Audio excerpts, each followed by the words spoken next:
Hello കടികളെ, ഇന്ന് നമ്മൾ ഉണ്ടാക്കാൻ പോകുന്നത് അയില വറ്റിച്ചതാട്ടാ. നമ്മുടെ തൃശ്ശൂർ അറിയാലോ, നല്ല കിടിലം ഫിഷുകൾ കിട്ടുന്ന ജില്ലകളിൽ ഒന്നാണ് തൃശ്ശൂർ. ഞാൻ നെയ്ച്ചാള മേടിക്കാൻ വേണ്ടിയിട്ടാണ് പോയത്, പക്ഷെ കിട്ടിയത് അയിലാട്ടാ. ചാളയ്ക്ക് ഇപ്പോൾ ഒടുക്കത്തെ ഡിമാൻഡ് അസ്റ്റോ. അങ്ങനെ ഞങ്ങൾ അയിലൊക്കെ മേടിച്ചിട്ട് വീട്ടിലേക്ക് എത്തിയിട്ടാ. ഉമ്മ ഫിഷിൻ്റെ ഒരുപാട് സ്പെഷ്യൽ ഐറ്റംസ് ഉണ്ടാക്കും. ആ സ്പെഷ്യലുകളിൽ ഒരു ഐറ്റാട്ടാ അയില വറ്റിച്ചത്. ഫിഷ് വീട്ടിലെത്തലും ഉമ്മ പണി തുടങ്ങിയിട്ടാ.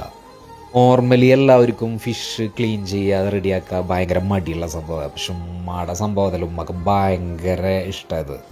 ഇതേപോലത്തെ സ്പെഷ്യൽ ഐറ്റംസ് ഒക്കെ ഉണ്ടാക്കുമ്പോൾ ഉമ്മാക്ക് ഒരു ഹെൽപ്പർ വേണത്രേ. അങ്ങനെ ഉമ്മയുടെ ഹെൽപ്പർ ചാച്ചി മോളാട്ടാ. അപ്പോൾ കടികളെ, അയില വറ്റിച്ചത് ഉണ്ടാക്കാനുള്ള സാധനങ്ങൾ: സബോള, ചുവന്നുള്ളി, വെളുത്തുള്ളി, പച്ചമുളക്, തക്കാളി, പിന്നെ കറി ലീഫ്. പച്ചമുളകും വേപ്പിലൊഴികെ ബാക്കിയെല്ലാം ചതയ്ക്കാനുണ്ടാകും.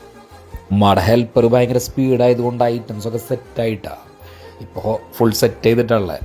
നമ്മളിത് ഉണ്ടാക്കാൻ പോകുന്നത് കലത്തിലാട്ടാ. കലം വെച്ച് ചൂടായതിനു ശേഷം വെളിച്ചെണ്ണ ഒഴിക്കുക. ഫസ്റ്റ് കലത്തിലേക്ക് ഇടേണ്ടത് ഓനിയനും ഗാർലിക്കും ജിഞ്ചറാട്ടാ. അതൊന്ന് വാടി വന്ന് സെറ്റാവണം. എന്നിട്ട് നമുക്ക് ബാക്കിയുള്ള ഐറ്റംസ് എല്ലാം ഇടാം. ഒന്ന് വാടിയതിന് ശേഷം എല്ലാതും കൂടിയിട്ട് നന്നായിട്ട് വാട്ടാം. ഇതിൻ്റെ നെക്സ്റ്റ് വീഡിയോ പാർട്ട് 2 കാണാൻ കടികളെ. ഓക്കേ.